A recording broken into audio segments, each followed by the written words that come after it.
Aizawa Shota's Leash Kids by Naonan. Read by Rat Overlord. Summary: Aizawa uses those quote-unquote child leashes to make sure that the trouble-attracting, therapy-needing children don't get into trouble without him by their side. When Isuku had originally asked to go to the mall, he was fully prepared to be accompanied by his homeroom teacher. After all, he is aware of the new UA protocol stating that any students leaving campus must be accompanied by a chaperone, with few exceptions. He was even prepared to be accompanied by other classmates, other students in general, in case they also wanted to go off campus the same day that he did. That wasn't the case today. Usually, when students were permitted off campus on a school day, it was in groups of up to 5, though that's not including the chaperone. Today, it would just be Isuku, Aizawa, and Eri-chan, the little girl, having wanted to tag along. There's nothing wrong with that, really. Isuku is well acquainted with both his homeroom teacher and the little girl he rescued at the beginning of his work study with Sir Night-Eye. To make things better, Isuku feels comfortable with them. They're like family to him. Aizawa being the dad, of course, the older brother being Isuku himself, and Eri-chan being the younger sister. The family layout just doesn't include him officially, according to some papers. While a trip with just Isuku himself and the two was a little unusual, it wasn't completely unprecedented. What was unprecedented, on the other hand, was the situation that he currently found himself in. Sensei, is this really necessary? He sees the men glance at the capture weapon wrapped around Isuku, his UA blazer bunching up in some areas because of it. Isuku smooths out the bunching upon noticing easily enough. The cloth wasn't uncomfortable or tied too tight to the point of causing any trouble mobility-wise. In fact, it was simply tied around the shoulders and chest and therefore back. It acted like one of those child leashes Isuku remembered wearing when he was younger. In between the two is Eri-chan, who is facing a similar situation, only with an actual backpack leash contraption. The backpack being a unicorn plushie, matching the girl herself with her single horn. Little Isuku's was a dragon. He wonders if his mom still has it, probably keeping it in storage somewhere like she did with the clothes that he outgrew. You wanted to go to the mall, Aizawa says in his typical monotone. Well, yes, but I understand the need to be supervised by a chaperone as per protocol now with all the villain attacks and everything, but is this whole leash situation necessary? Isuku gestures vaguely to his upper body before moving his scarred hands back into more of a resting position at his sides. His hands, never truly stopping in movement, simply performing different acts as he talks, are returned back into the space in front of him to further gesture about. That's what I originally meant. I should have been more clear when I had first asked because it's not like you're telepathic. He pauses briefly to laugh at the idea. You, Aizawa-sensei, are many things. A pro hero, a UA heroics teacher, Eri-chan's guardian, but a telepath you are not. I mean, maybe telekinetic because of the whole hair situation. Isuku gestures to the space above his own hair, trying to replicate how the hero's black hair floats up when his quirk is activated. How exactly does that work? Because, yes, Midoriya, this is necessary. With Aizawa's blunt and dry response, the conversation ends, silence taking its place. Well, obviously not complete silence.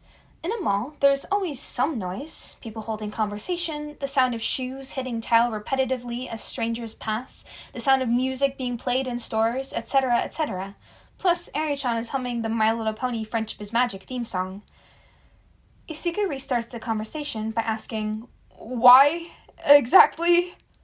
Eri-chan, even though not technically the one addressed, answers instead. Aizawa-san says I need to wear this unicorn because I run off too often. He doesn't want me to get into trouble or get lost without being by my side, so that's why it's a necessity that I wear it when I go out. Clearly not done talking, Isuku makes sure to stay silent when Eri-chan turns to face him, still walking as she does so.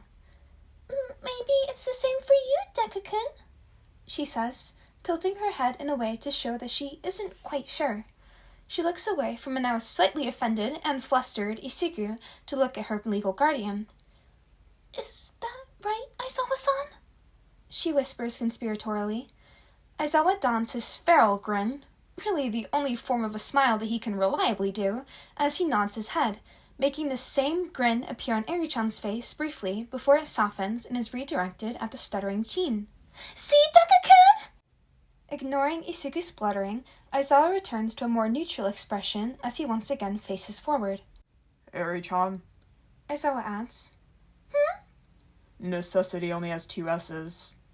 Oh, apples! She says with a furrowed brow and a pout.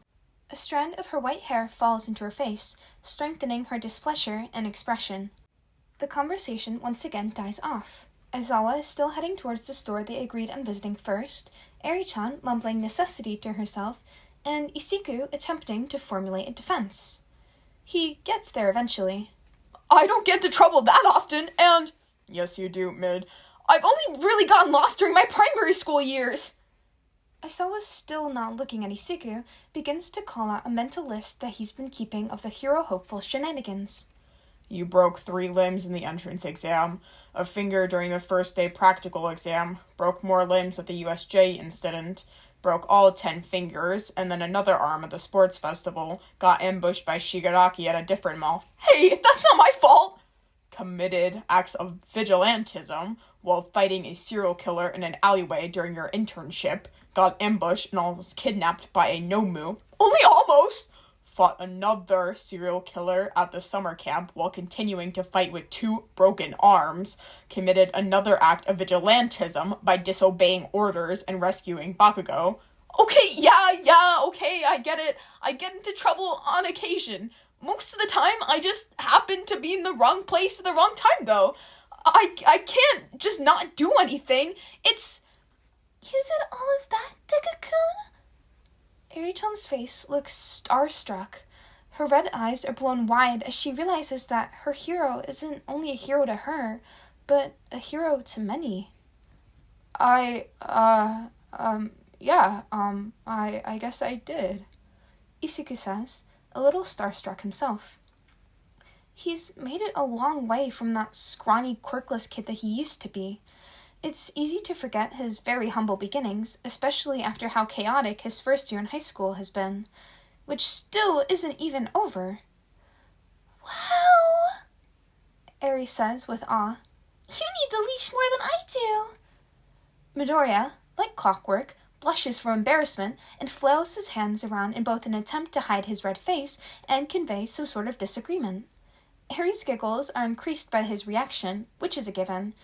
The kid manages to turn himself into a tomato, or maybe a strawberry is more accurate taking into account his freckles with his bright red face and green curls. The interaction between the two is something that draws a small, almost silent chuckle from Shouta that he quickly stops. He has a reputation to uphold. He's only been seen in a hot pink sweatpants and I love MILFs, DILFs, and other hot parental figures t-shirt once. He can't allow his reputation as the stoic, serious underground pro-hero eraserhead to be tarnished even more. Maybe he should start sleeping in something else. Sure, his makeshift sleepwear is comfortable, but it doesn't exactly project the underground pro-hero persona that he upholds. Well, they are at the mall. Never fully lost or distracted by his thoughts, Shouta hears Eri's laughter go quiet and Midoriya's flustered stuttering halt. Tensing, just in case, the underground pro-hero rechecks their surroundings for reassurance of no danger. There, in the display window just a few stores away from their planned destination, is a set of pastel yellow bunny onesies. From the look on Eri and Midoriya's faces, it's quite obvious that they want to go into the store for a closer look. Eri's insistent tugging upon his pant leg and hold of Midoriya's hand also implies that she wants them all to wear the onesies with her. Maybe Shouta is just cursed to have embarrassing sleepwear forever. Pulling lightly on Eri's leash and Midoriya's makeshift one to catch their attention, Shouta nods his head in reluctant allowance. Familiar with Eri's sudden fits of running, the heavily sleep-deprived man doesn't stutter in his steps as he follows after her. Midoriya, not quite yet used to the waves of small children suddenly running, trips and almost falls face first. Pretending he doesn't see Midoriya's offended face at the huff of amusement that slips past Shota's filter, he pulls the capture weapon, now gray from age, just right to place the teen back upright.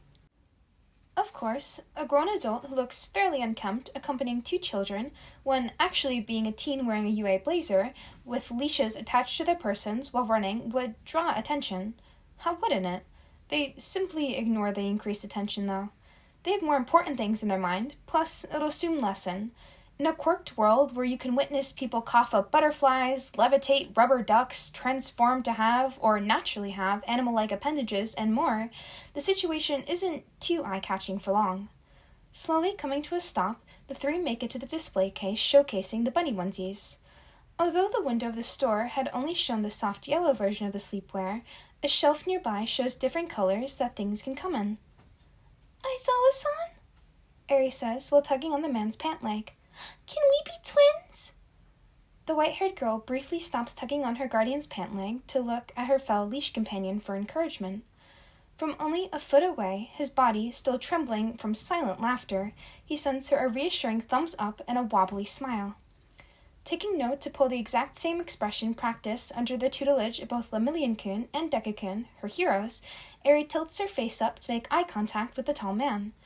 Ensuring her eyes are wide like an adorable puppy's, her mouth set into the smallest smile, and head tilted to the side like a cute, curious parrot, she tries to sell the deal to get what she wants. Pretty please, Aizawa-san? I'll even do the dishes all by myself. Except the knives and 2 heavy stuff, 'cause Yamada said not to touch those yet. Briefly, her puppy eyes fall as she thinks of how to make the deal more appealing to the one with the wallet. When I'm a big girl, though, I'll do the dishes for an entire week. All by myself. Promise, she says, lifting the pinky of her free hand. Aizawa-san crouches down to be eye level with her. As he does so, he moves his pinky to almost be curled with her own. Only for triplets, he says, sighing exasperatedly as he holds back a grin. Deku-kun, who had thought the whole situation was hilarious, instantly stops thinking it so. Oh, wait, what? Hold on! Deal! As always, I hope you enjoyed. I love this cute little crack fluff fic. I think it's so cute, especially considering that I definitely was the type of child to be a leash kid growing up since I was a runner. But yeah, if you enjoyed, feel free to leave a like or comment down below because I love hearing from you guys. And make sure to subscribe so you can stay up to date with whenever I post. And as always, here's your little daily reminder to go drink some water because you're hella dehydrated right now. I can just tell.